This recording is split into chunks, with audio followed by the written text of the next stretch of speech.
Les policiers belges ont mené des perquisitions simultanées dans les villes d'Anvers et de Landerzeil, aboutissant à l'interpellation de 4 individus soupçonnés d'implication dans des activités criminelles liées à la crise dans les régions du nord-ouest et du sud-ouest du Cameroun.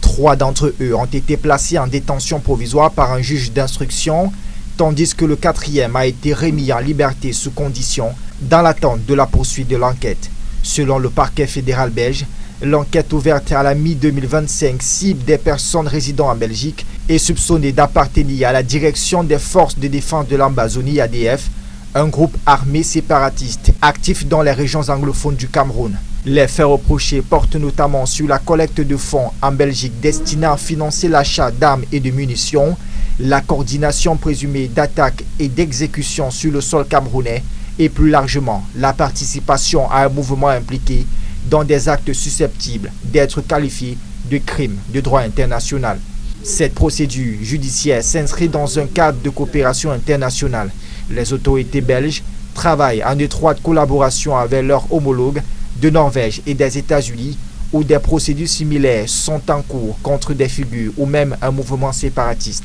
Dans l'affaire la plus emblématique, le leader de l'ADF, Luka Choayaba, a été arrêté en Norvège en 2024 et inculpé pour des faits pouvant s'apparenter à des crimes contre l'humanité. Ce développement judiciaire intervient dans un contexte de crise profonde au Cameroun où les populations des régions anglophones sont prises dans une spirale de violence depuis 2016. Selon les Nations Unies, les affrontements entre groupes séparatistes et forces de défense et de sécurité camerounaises ont fait près de 6500 morts, contraint environ 500 000 personnes à quitter leur domicile et laissé plus de 1,5 million de personnes dans le besoin d'une assistance humanitaire.